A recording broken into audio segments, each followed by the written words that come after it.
પાટણમાં રખડતા ઢોરોનો આતંક, સપના એપાર્ટમેન્ટ પાસે આખલાઓનું યુદ્ધ જામ્યું।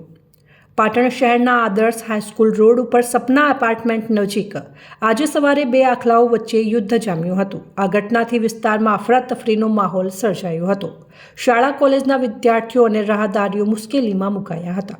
સ્થાનિક લોકોએ લાકડીઓ વડે આખલાઓને વિસ્તારમાંથી ભગાડ્યા હતા। ત્યારબાદ વેપારીઓ અને રાહદારીઓએ રાહતનો શ્વાસ લીધો હતો। આ ઘટના બાદ નગરપાલિકાની કામગીરી સામે લોકોમાં રોષ જોવા મળ્યો હતો।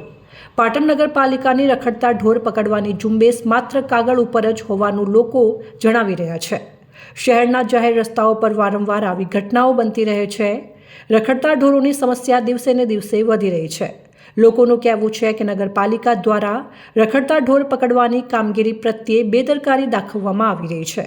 આ સમસ્યાના કારણે શહેરીજનોની સુરક્ષા જોખમમાં મુકાઈ રહી છે।